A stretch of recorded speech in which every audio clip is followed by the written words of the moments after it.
Hello everyone, welcome back to my YouTube channel Nidhi Nitin Nehra vlog. Hope आप सब अच्छे होंगे। मैं भी काफ़ी अच्छी हूँ। यहाँ मैं सुबह का पहला स्लॉट नहीं पढ़ पाई थी उस दिन, क्योंकि रीज़न ये था कि पीहू के और पीहू के पापा दोनों को फीवर था अच्छे वाला। तो मेरे को सुबह का स्लॉट नहीं पढ़ पाई मैं, क्योंकि वो भी बहुत ज़्यादा इरीटेट हो रही थी, बार बार रोए जा रही थी। तो मैंने उसको ज़्यादा प्रायोरिटी दी। नॉर्मल सी बात है, वो मेरी फर्स्ट प्रायोरिटी है, तो मैंने उसको ज़्यादा प्रायोरिटी दी और मैं अपना फर्स्ट स्लॉट नहीं कर पाई। फिर मैं बनाने लगी थी पोहा। उस दिन मैंने पोहा बनाया था। मैं पोहा नॉर्मल तरीके से बनाती हूँ, मैंने बहुत ज़्यादा वेजिटेबल्स नहीं डालती, सिर्फ आलू आलू मूंगफली मतलब प्याज उस दिन मैंने डाल ली थी, अदरवाइज़ मैं प्याज भी नहीं डालती, मैं नॉर्मल ही पोहा बनाती हूँ। तो ये मैं अपना सुबह का फिर काम कर रही थी, डेली रूटीन कर रही थी अपना, क्योंकि खाना उसके पोहा बनाने के बाद मैंने फिर पीहू को खाना खिलाया था, क्योंकि पीहू का उस दिन कुछ मन नहीं होता। मैं उसे सुबह सिर्फ सेरेलैक देती हूँ। एक तो वो दूध नहीं पीती, वो कम ही खाना खाती है। तो अब मेरा क्या हो रहा है कि मेरे साथ क्या हो रहा है कि मेरा जो स्टडी रूटीन है, देखो, जो इंसान अकेला है या मतलब जिसके पास बेबी नहीं है, वो अपना स्टडी रूटीन मतलब टाइम टेबल के हिसाब से बना लेता है कि हाँ मुझे 10 बजे बैठना है पढ़ने, तो वो 10 बजे ही बैठ जाएगा। ठीक है। जो मतलब जॉइंट फैमिली में भी रह रहे हैं, मैं उनका नहीं कह रही कि वो सबका अपना अपना रूटीन होता है, लेकिन अपना मेरे साथ क्या पंगा हो रहा है कि अभी मेरा बेबी बहुत छोटा है, मतलब वो सिर्फ अभी 16 महीने की है। तो उसके साथ अभी मेरा शेड्यूल ऐसे नहीं है बैठ पा रही कि मैं ऐसे टाइम टेबल बना लूँ कि मैं 8 बजे बैठ जाऊँगी तो मैं 10 बजे तक पढ़ूँगी, नहीं, क्योंकि उसके हिसाब से मेरे को अपना टाइम टेबल चेंज करना पड़ता है। जिसके पास इतना छोटा बेबी होगा, वो समझ सकता है कि क्या मैं कहना चाह रही हूँ, या जिसको मतलब जिसने अकेले ने इतना हैंडल किया हो, वो जानता है। तो अभी मेरा क्या हो रहा है कि मैं टॉपिक वाइज क्लियर कर रही हूँ, मतलब कि मुझे आज जैसे करंट अफेयर पढ़ना है तो मैं करंट अफेयर पढ़ रही हूँ, अगर मुझे आज इंग्लिश पढ़नी है तो मैं आज इंग्लिश पढ़ रही हूँ।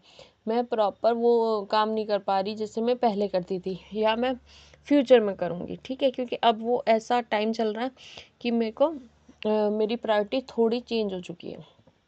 तो यहाँ मैंने पीहू को अपना वो खा के पोहा मैं पीहू को सेरेलैक खिला रही थी। फिर मैंने हाउस होल्ड वर्क किया।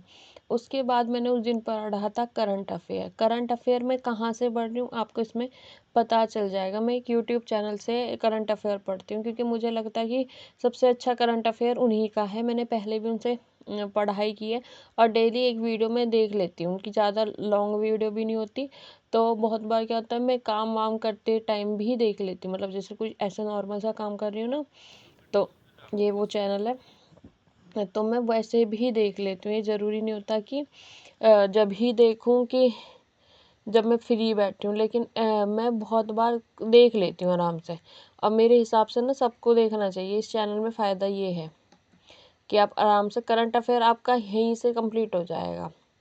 तो ये काम करने के बाद मैं पीहू सो गई थी, तो मैंने अपना करंट अफेयर पढ़ना शुरू कर दिया। अभी मैं करंट अफेयर के नोट्स नहीं बना रही हूँ, अभी मैं सिर्फ नॉर्मल पढ़ रही हूँ, क्योंकि जिस दिन मैं नोट्स बनाऊँगी तो एक प्रॉपर तरीके से बनाऊँगी, वो चीज़ें आपके साथ शेयर करूँगी, क्योंकि मुझे करंट अफेयर ऐसे ही नॉर्मली याद हो जाता है।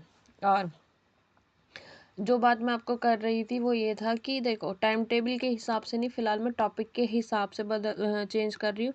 और जब आगे फ्यूचर में जो भी होगा भाई, मैं किसी से अपना कंपेयर नहीं कर रही कि इस इंसान 10 घंटे पढ़ रहा है तो मेरे को भी ऐसे ही करना है, क्योंकि मैं किसी की कॉपी करने नहीं आई हूँ। मैं अपने अपने लिए पढ़ रही हूँ, ठीक है, जितना भी मेरे को टाइम मिल रहा है। मैं किसी की कॉपी नहीं कर सकती। मैं कि कोई 3 बजे उठ रहा है, कोई 2 बजे उठ रहा है तो मैं भी उठ जाऊँ, क्योंकि मेरा टाइम अभी आप सब समझ सकते हो कि थोड़ा चेंज होता रहता है। और जब आप फैमिली में रहते हो ना, तो आपको फैमिली के हिसाब से भी एडजस्ट करना ही पड़ता है। आप अकेले हो तो आप कुछ भी कर सकते हो, बट फैमिली के साथ हो तो आपको बहुत सारी चीज़ें फैमिली के अकॉर्डिंग भी करनी पड़ती है और साथ में बेबी के अकॉर्डिंग भी करनी पड़ती है। और तो अगर आपको मेरा ब्लॉग अच्छा लगा तो प्लीज़ इसे लाइक करना, सब्सक्राइब करना, कमेंट करना। और जो भी मैं अपने आगे अपने नोट्स वगैरह बनाऊँगी, वो सारी चीज़ें ना मैं आपके साथ टाइमली शेयर करती रहूँगी। और बस आज के लिए मैंने इतना ही, मतलब मुझे जो लगा अच्छा, मैंने वो सारी चीज़ आपके साथ शेयर करी। लेकिन कोशिश मैं करूँगी, हमेशा करूँगी, करती थी, करती हूँ और करती रहूँगी, क्योंकि कम से कम मुझे अपने आप में खुशी होती है कि हाँ, मैं कम से कम कोशिश तो कर रही हूँ। अगर आपको ब्लॉग अच्छा लगा तो प्लीज़ इसे लाइक ज़रूर करना।